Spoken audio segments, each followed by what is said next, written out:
ಹಾಗೆ ಇಲ್ಲೊಂದು view point ಇದೆ, ಅಲ್ಲಿಗೆ ಹೋಗ್ತಾ ಇದ್ದೀನಿ. ಅಲ್ಲಿಗೆ ಹೋದ್ಮೇಲೆ ನಿಮಗೆ ತೋರಿಸ್ತೀನಿ ಅಲ್ಲಿಂದ ಹೇಗೆ ಕಾಣುತ್ತೆ. ಫೈನಲ್ ಆಗಿ ವ್ಯೂ ಪಾಯಿಂಟ್ಗೆ ಬಂದಿದ್ದೀನಿ. ತುಂಬ ಮೆಟ್ಲು ಹತ್ತಬೇಕಾಯ್ತು, ತುಂಬ ಸುಸ್ತು ಬೇರೆ ಆಯಿತು.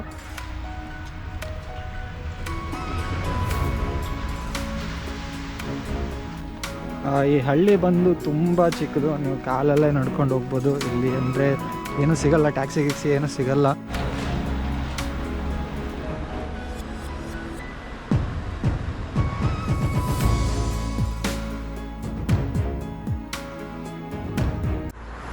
ಹಲೋ, ನಮಸ್ಕಾರ ಕರ್ನಾಟಕ, ಎಲ್ಲರಿಗೂ ಸ್ವಾಗತ ಮತ್ತೊಂದು ಹೊಸ ದಿನಕ್ಕೆ. ನಾನೀಗ ಬೆಲ್ಗ್ರೇಡಿಂದ ಇನ್ನೊಂದು ಸಿಟಿಗೆ ಹೋಗ್ತಾ ಇದ್ದೀನಿ, ನೋವಿ ಸಾಡ್ ಅಂತ. ಈಗ ಹಾಸ್ಟೆಲಿಂದ ಬಿಟ್ಟೆ, ಈಗ ರೈಲ್ವೆ ಸ್ಟೇಷನ್ಗೆ ಹೋಗಬೇಕು. ಬೆಲ್ಗ್ರೇಡ್ ರೈಲ್ವೆ ಸ್ಟೇಷನ್ಗೆ ಬಸ್ ಕ್ಯಾಚ್ ಮಾಡಬೇಕು. ಅಲ್ಲಿಗೆ ಹೋಗ್ಬೇಕಂದ್ರೆ ನಮ್ಮ ಹಾಸ್ಟೆಲಿಂದ ಒಂದು 3 ಕಿಲೋಮೀಟ್ರ್ ಇದೆ. ಹಾಗೆ 8 o'clock ಒಂದು ಟ್ರೈನ್ ಇದೆ ನೋವಿ ಸಾಡ್ಗೆ. ಬನ್ನಿ ಸಿಗೋಣ ಮತ್ತೆ ರೈಲ್ವೆ ಸ್ಟೇಷನಲ್ಲಿ.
ಸೊ ರೈಲ್ವೆ ಸ್ಟೇಷನ್ ಬಂದಾಯಿತು. ನಾನು ಹಾಗೆ ಟಿಕೆಟ್ ಕೂಡ ತೊಗೊಂಡೆ. 483 ಸರ್ಬಿಯನ್ ದಿನಾರ್ ಬಿಟ್ಟು 483 ಅಂದರೆ ಇಂಡಿಯಾದ ಅಪ್ರಾಕ್ಸಿಮೇಟ್ ಒಂದು 450 ರೂಪಾಯಿ ಅನಿಸುತ್ತೆ. ಹಾಗೆ ಇಲ್ಲಿ ಇನ್ನೊಂದು ಪ್ರಾಬ್ಲಮ್ ಏನಂದರೆ, ನಿಮಗೆ ಯಾವುದು ಇಂಗ್ಲೀಷ್ ನೇಮ್ ಪ್ಲೇಟ್ಸ್ ಸಿಗೋದಿಲ್ಲ. ಅದೊಂದು ತುಂಬ ಪ್ರಾಬ್ಲಮ್. ಯಾವುದು ಇಂಗ್ಲೀಷಲ್ಲೇ ಬರದೇ ಇಲ್ಲ ಇಲ್ಲಿ. ತುಂಬ ಪ್ರಾಬ್ಲಮ್ ಆಗುತ್ತೆ ಇಂಗ್ಲೀಷ್ ಇಲ್ಲ ಅಂದರೆ. ಬರೀ ಸರ್ಬಿಯನಲ್ಲಿ ಮಾತ್ರ ಬರೆದಿದ್ದಾರೆ. ಹಾಗೆ ಈ ಟ್ರೈನ್ ಜರ್ನಿ ಬಂದುಬಿಟ್ಟು ಕೇವಲ 36 ನಿಮಿಷ ಬೆಲ್ಗ್ರೇಡಿಂದ ನೋವಿ ಸಾಡ್ಗೆ.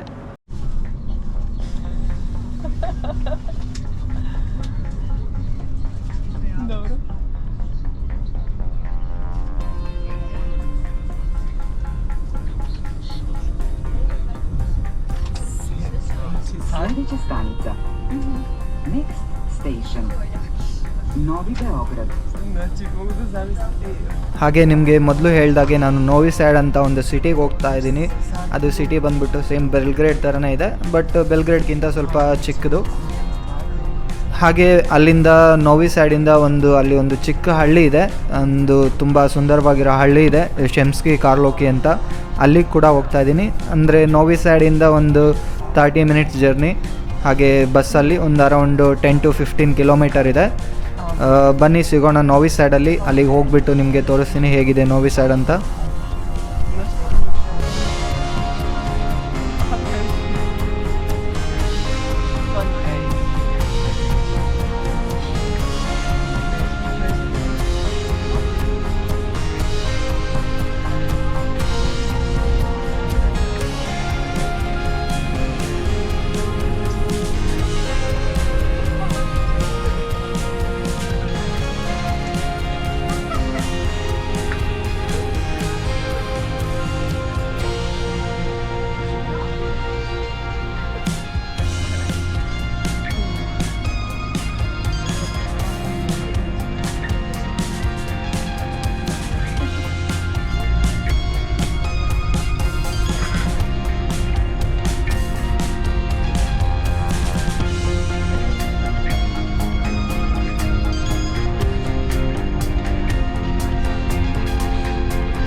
ನಾವು ಆಲ್ಮೋಸ್ಟ್ ನೋವಿ ಸೈಡ್ನ ರೀಚ್ ಆಗಿದ್ದೀವಿ. ಅರೌಂಡ್ 2 to 3 ಮಿನಿಟ್ಸ್ ಜರ್ನಿ ಇದೆ ಅಷ್ಟೇ ಇನ್ನು. ಹಾಗೆ ಔಟ್ಸೈಡು ಮಳೆ ಬೇರೆ ಬರ್ತಾ ಇದೆ. ನಾನು ಬೆಲ್ಗ್ರೇಡಲ್ಲಿದ್ದಾಗ ನಿನ್ನೆ ಅಷ್ಟು ಮಳೆ ಇರಲಿಲ್ಲ, ಬಟ್ ಇಲ್ಲಿ ಮಳೆ ಬರ್ತಾ ಇದೆ. ನೋಡೋಣ ಮಳೆಯಲ್ಲಿ ಹೇಗೆ ನಡೆಯುತ್ತೆ ಅಂತ. ನನ್ನ ಹತ್ರ ಏನು ರೈನ್ ಕೋಟ್ ಏನೂ ಇಲ್ಲ, ಹಾಗೆ ಛತ್ರಿ ಕೂಡ ಇಲ್ಲ.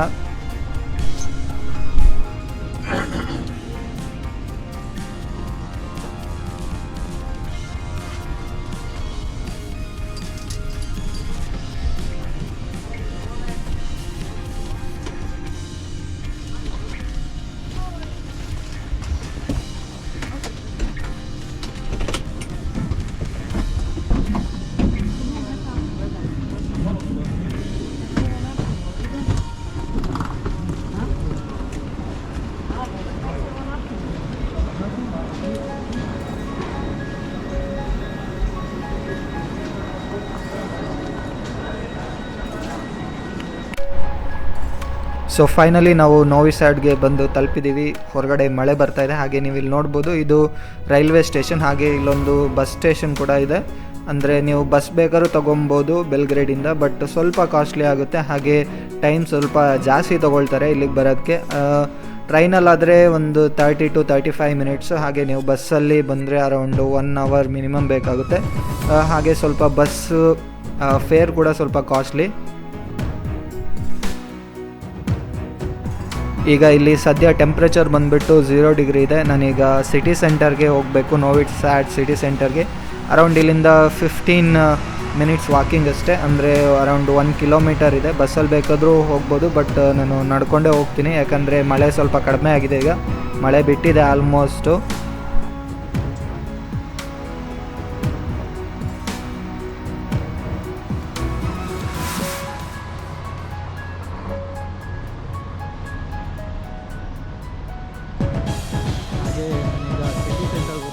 ಸಿಟಿ ಸೆಂಟರು ಇಲ್ಲಿಂದ ಅರೌಂಡು 2 ಕಿಲೋಮೀಟ್ರ್ ಇದೆ. ನಾನು ನಡ್ಕೊಂಡೇ ಹೋಗ್ತೀನಿ. ಬಸ್ಸಲ್ಲಿ ಬೇಕಾದರೆ ಹೋಗ್ಬೋದು.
ಈಗ ನಾನು ಸಿಟಿ ಸೆಂಟರ್ನ ತಲುಪಿದ್ದೀನಿ, ನೋವಿ ಸ್ಯಾಡ್ ಸಿಟಿ ಸೆಂಟರ್. ಹಾಗೆ ನೀವಲ್ಲಿ ನೋಡ್ಬೋದು, ಮುಂದೆ ಒಂದು ಚರ್ಚ್ ಇದೆ. ಹಾಗೆ ಇಲ್ಲಿ ಸ್ವಲ್ಪ ಅಂಗಡಿಗಳನ್ನೆಲ್ಲ ಹಾಕಿದ್ದಾರೆ. ಏನಕ್ಕಪ್ಪ ಅಂಗಡಿ ಹಾಕಿದ್ದಾರೆ ಅಂದರೆ, ಇನ್ನೇನು ಆಲ್ಮೋಸ್ಟ್ ಇನ್ನೊಂದು 2-3 ವಾರದಲ್ಲಿ ಕ್ರಿಸ್ಮಸ್ ಬರುತ್ತೆ, ಅದಕ್ಕೋಸ್ಕರ ಕ್ರಿಸ್ಮಸ್ಗೋಸ್ಕರ ಅಂಗಡಿನ ಹಾಕಿದ್ದಾರೆ ಅನಿಸುತ್ತೆ ನನಗೆ ಗೊತ್ತಿರೋ ಪ್ರಕಾರ.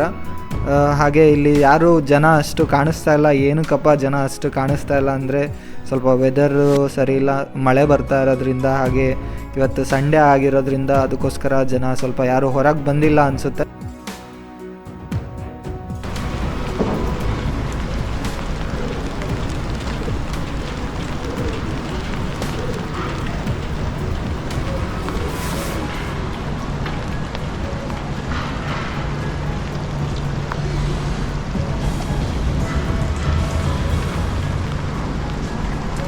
ಈಗ ನಾನು ಇಲ್ಲಿ ಒಂದು ಮೇನ್ ಸ್ಟ್ರೀಟ್ ಇದೆ ನೋವಿ ಸೈಡಲ್ಲಿ, ಅಲ್ಲಿಗೆ ಹೋಗ್ತಾ ಇದ್ದೀನಿ. ನೋಡೋಣ ಅಲ್ಲಾದರೂ ಜನ ಇರ್ತಾರೆ ಅಂತ.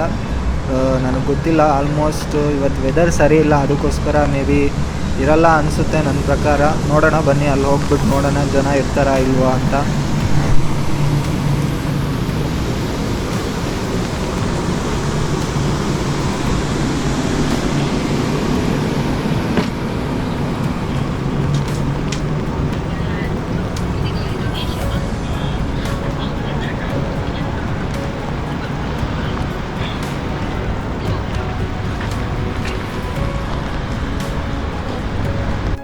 ಹಾಗೆ ನಿಮಗೆ ಮೊದಲು ಹೇಳ್ದಾಗೆ ಇದೇ ಮೇನ್ ಸ್ಟ್ರೀಟು. ಇಲ್ಲೂ ಕೂಡ ಯಾರು ಜನಗಳು ಕಾಣಿಸ್ತಾ ಇಲ್ಲ. ತುಂಬ ಅಂದರೆ ಎಲ್ಲೋ ಒಂದು 2-3 ಜನ ಕಾಣಿಸ್ತಾ ಇದ್ದಾರೆ. ನಾನೇನು ತುಂಬ ಜನ ಇರ್ತಾರೆ ಅಂದ್ಕೊಂಡಿದ್ದೆ, ಬಟ್ ಜನನೇ ಇಲ್ಲ ಇಲ್ಲಿ. ಹಾಗೆ ಇಲ್ಲೇ ಒಂದು ಪಾರ್ಕ್ ಇದೆ, ಅದನ್ನು ಕೂಡ ತೋರಿಸ್ತೀನಿ. ತುಂಬ ಚೆನ್ನಾಗಿದೆ. ನಾನು ಆಲ್ರೆಡಿ ಹೋಗಿ ಬಂದೆ, ನಿಮಗೋಸ್ಕರ ಇನ್ನೊಂದು ಸರಿ ಹೋಗ್ತಾ ಇದ್ದೀನಿ.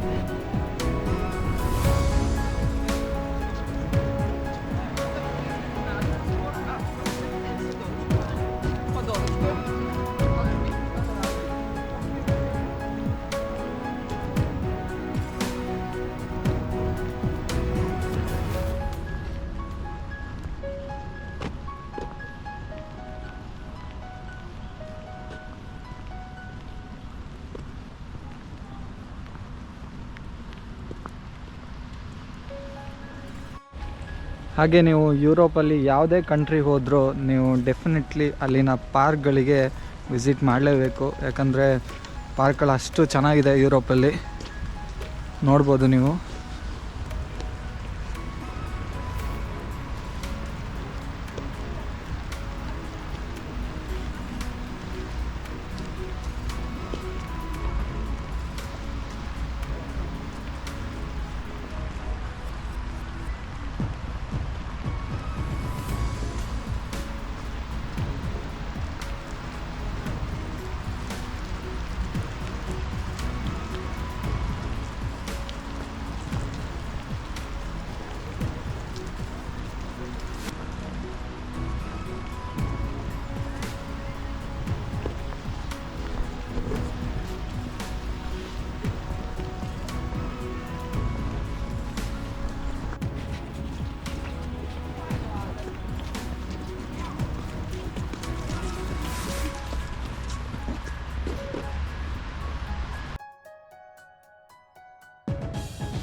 ಹಾಗೆ ಇಲ್ಲಿ ಒಂದು ನದಿ ಇದೆ, ಆ ನದಿ ಹೆಸರು ಬಂದುಬಿಟ್ಟು ಡಾನುಬೆ ಅಂತ.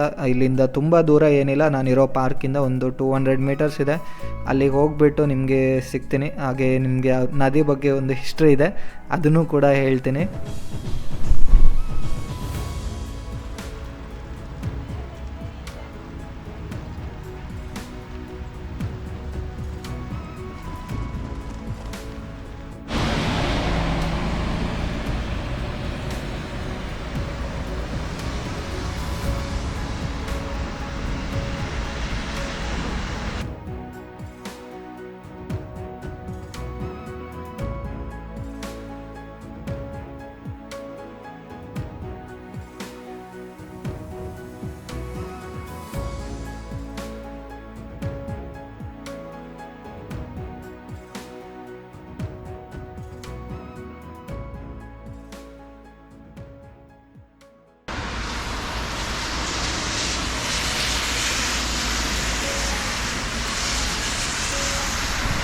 ಹಾಗೆ ಇಲ್ಲೊಂದು ಸ್ಟ್ಯಾಚ್ಯೂ ಇದೆ, ನೀವು ನೋಡ್ತಾ ಇರ್ಬೋದು. ಇದ್ರದ್ದು ಒಂದು ಹಿಸ್ಟ್ರಿ ಇದೆ. ನಿಮಗೆ ಮೊದಲು ವೀಡಿಯೋದಲ್ಲಿ ಹೇಳಿದಾಗೆ ಈ ನದಿ ಬಗ್ಗೆ ಒಂದು ಹಿಸ್ಟ್ರಿ ಹೇಳ್ತೀನಿ ಅಂತ ಹೇಳಿದ್ನಲ್ಲ, ಅದೇ ಹಿಸ್ಟ್ರಿ ಈ ಸ್ಟ್ಯಾಚ್ಯೂ ಬಗ್ಗೆ ರಿಲೇಟೆಡು. ಏನಪ್ಪ ಅಂದರೆ 2ನೇ ವಿಶ್ವಯುದ್ಧದ ಸಮಯದಲ್ಲಿ ನಾಜಿ ಪಾರ್ಟಿ ಅಂದರೆ ಹಂಗೇರಿಯನ್ ನಾಜಿ ಪಾರ್ಟಿ ಬಂದುಬಿಟ್ಟು ಯುಗೋಸ್ಲೋವಿಯಾನ ಆಕ್ಯುಪೈ ಮಾಡುತ್ತೆ. ಯುಗೋಸ್ಲೋವಿಯಾ ಬಂದು ನಿಮಗೆ ಹಿಂದಿನ ವೀಡಿಯೋದಲ್ಲಿ ಹೇಳಿದ್ದೆ ಯುಗೋಸ್ಲೋವಿಯಾ ಬಗ್ಗೆ. ಸರ್ಬಿಯಾಕ್ಕಿಂತ ಮೊದಲು ಯುಗೋಸ್ಲೋವಿಯಾ ಅಂತ ಇತ್ತು ಈ ದೇಶದ ಹೆಸರು. ಹಾಗೆ ನಿಮಗೆಲ್ಲರಿಗೂ ಗೊತ್ತಿರೋ ಹಾಗೆ ನಾಜಿ ಪಾರ್ಟಿ ಅಂದರೆ ನಾಜಿ ಅವರಿಗೆ ಜ್ಯೂಸ್ನ ಕಂಡ್ರೆ ಆಗಲ್ಲ, ಜ್ಯೂಸ್ ಅಂದರೆ ಯಹೂದಿಗಳನ್ನ ಕಂಡ್ರೆ ಆಗಲ್ಲ. ಸೊ ಅದಕ್ಕೋಸ್ಕರ ಏನಪ್ಪ ಮಾಡ್ತಾರೆ ಅಂದರೆ ಇಲ್ಲಿ ನೋವಿ ಸೈಡಲ್ಲಿ ತುಂಬ ಅರೌಂಡು 800 ಜನ ಜ್ಯೂಸು ಹಾಗೆ 400 ಜನ ಸರ್ಬಿಯನ್ ಜನರನ್ನ, ಟೋಟಲು 1200 ಜನರನ್ನ ಈ ನದಿಗೆ ಫೋರ್ಸ್ಫುಲ್ಲಾಗಿ ತಳ್ತಾರಂತೆ. ಅಂದರೆ ಜಾನ್ವರಿ ಟೈಮಲ್ಲಿ ತಳ್ತಾರಂತೆ. ಜಾನ್ವರಿ ಟೈಮಲ್ಲಿ ಈ ನದಿ ಬಂದುಬಿಟ್ಟು ಐಸ್ ಆಗಿರುತ್ತೆ, ಆಮೇಲೆ ಗನ್ನಲ್ಲಿ ಹೊಡೆದ್ಬಿಟ್ಟು ಸಾಯಿಸ್ತಾರಂತೆ. ಅವ್ರಿಗೋಸ್ಕರ, ಅವರ ನೆನಪಿಗೋಸ್ಕರ ಇದನ್ನು ಕಟ್ಟಿರೋದು. ಅದರಲ್ಲಿ ಸತ್ತೋಗಿರೋರ ನೆನಪಿಗೋಸ್ಕರ ಈ ಮೂರ್ತಿನ ಕಟ್ಟಿದ್ದಾರೆ, ಸ್ಟ್ಯಾಚುನ.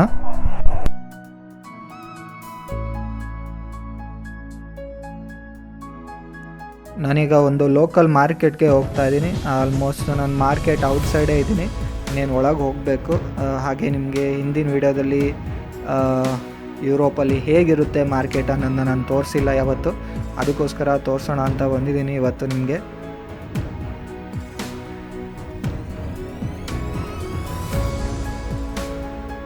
ಹಾಗೆ ಯುರೋಪಲ್ಲಿ ಕೂಡ ಮಾರ್ಕೆಟು ನಮ್ಮ ಇಂಡಿಯಾದಾಗೆ ಇರುತ್ತೆ, ಬಟ್ ಈ ಮಾರ್ಕೆಟ್ ಬಂದುಬಿಟ್ಟು ಸಮ್ಮರಲ್ಲಿ ಓಪನ್ ಆಗಿರುತ್ತೆ. ಬಟ್ ಈಗ ವಿಂಟರ್ ಆಗಿರೋದ್ರಿಂದ, ಮಳೆಗಾಲ ಆಗಿರೋದ್ರಿಂದ ಇದು ಕ್ಲೋಸ್ ಆಗಿದೆ, ಅಂದರೆ ಮೇಲೆಲ್ಲ ಶೀಟ್ ಹಾಕಿದ್ದಾರೆ. ಹಾಗೆ ನೀವಿಲ್ಲಿ ನೋಡ್ಬೋದು, ನಾರ್ಮಲ್ಲು ಇಂಡಿಯಾದಲ್ಲಿ ಏನೇನು ತರಕಾರಿ ಎಲ್ಲ ಸಿಗುತ್ತೆ ಎಲ್ಲದೂ ಇಲ್ಲೂ ಸಿಗುತ್ತೆ ಯುರೋಪಲ್ಲೂ. ಕೆಲವರು ಏನಪ್ಪ ಅಂತ ತಿಳ್ಕೊಳ್ತಾರೆ ಅಂದರೆ, ಇಲ್ಲಿ ಬಂದರೆ ಬರೀ ಬರ್ಗರು, ಬ್ರೆಡ್ ಅದನ್ನೇ ತಿಂತಾರೆ ಅಂದ್ಕೊತಾರೆ. ಬಟ್ ಇಲ್ಲಿ ಆ ಥರ ಸಿಚುವೇಶನ್ ಇಲ್ಲ. ಬಟ್ ಎಲ್ಲ ಸಿಗುತ್ತೆ, ನಮಗೆ ಇಂಡಿಯಾದಲ್ಲಿ ಏನೇನು ಸಿಗುತ್ತೆ ಎಲ್ಲ ಸಿಗುತ್ತೆ, ಬಟ್ ಸ್ವಲ್ಪ ಐಟಮ್ಸ್ ಮಾತ್ರ ಸಿಗಲ್ಲ.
Opa, opa.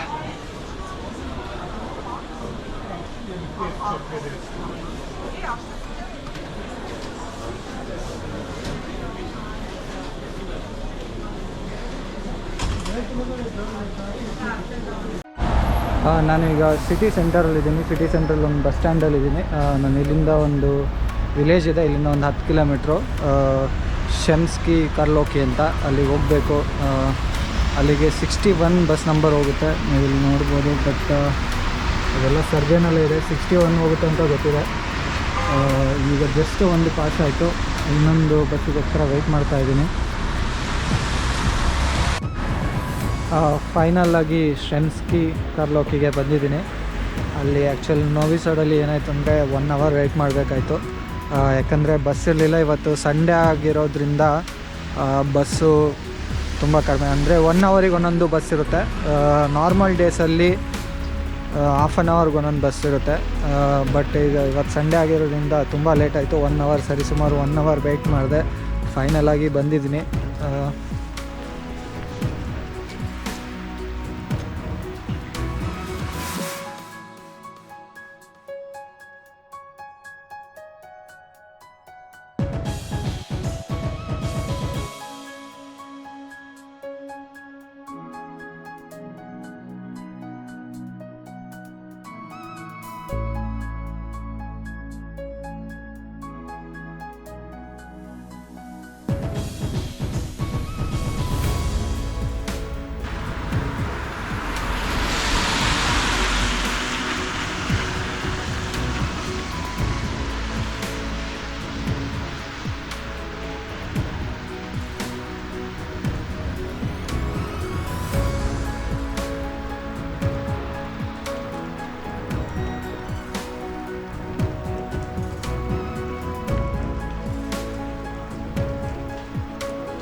ಈ ಹಳ್ಳಿ ಬಂದು ತುಂಬ ಚಿಕ್ಕದು, ನೀವು ಕಾಲಲ್ಲೇ ನಡ್ಕೊಂಡು ಹೋಗ್ಬೋದು. ಇಲ್ಲಿ ಅಂದರೆ ಏನೂ ಸಿಗಲ್ಲ, ಟ್ಯಾಕ್ಸಿ ಗಿಕ್ಸಿ ಏನೂ ಸಿಗಲ್ಲ ನನಗೆ ಗೊತ್ತಿರೋ ಹಾಗೆ.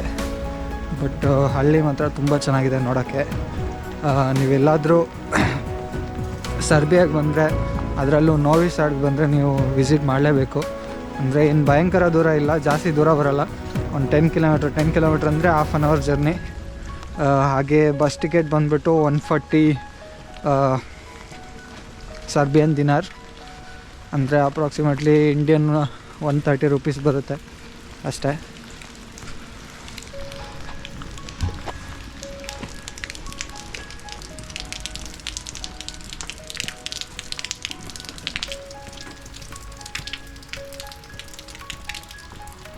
ಇಲ್ಲೊಂದು ವ್ಯೂ ಪಾಯಿಂಟ್ ಇದೆ, ವ್ಯೂ ಪಾಯಿಂಟ್ಗೆ ಹೋಗ್ತಾ ಇದ್ದೀನಿ. ಅರೌಂಡ್ ಇಲ್ಲಿಂದ ಒಂದು 10 ಮಿನಿಟ್ಸ್ ಅಷ್ಟೇ. ನಿಮಗೆ ಅಲ್ಲಿ ಹೋಗಿಬಿಟ್ಟು ನಾನು ಸಿಗ್ತೀನಿ ನಿಮಗೆ.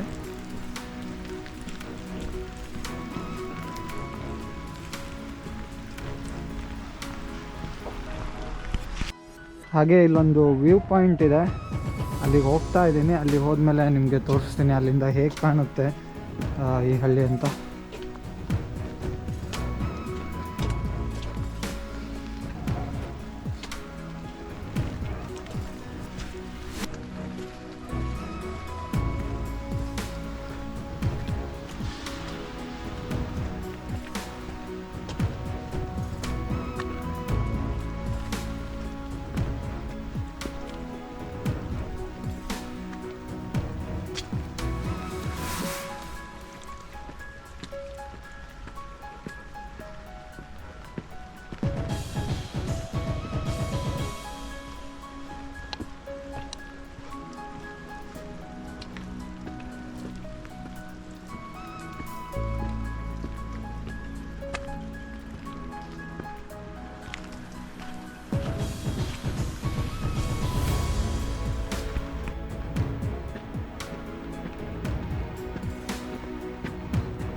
ಫೈನಲಾಗಿ ವ್ಯೂ ಪಾಯಿಂಟ್ಗೆ ಬಂದಿದ್ದೀನಿ. ತುಂಬ ಮೆಟ್ಲು ಹತ್ತಬೇಕಾಯ್ತು, ತುಂಬ ಸುಸ್ತು ಬೇರೆ ಆಯಿತು. ನೋಡ್ಬೋದು ನೀವು ಇಲ್ಲಿಂದ ಆಲ್ಮೋಸ್ಟ್ ವಿಲೇಜ್ನ ನೋಡ್ಬೋದು, ಎಷ್ಟು ಚೆನ್ನಾಗಿದೆ.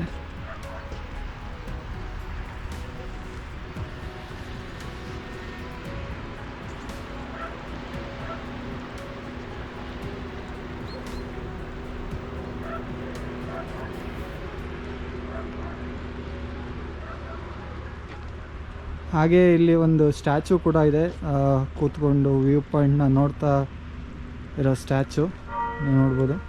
ಸ್ಟ್ಯಾಚುನು ತುಂಬ ಚೆನ್ನಾಗಿದೆ.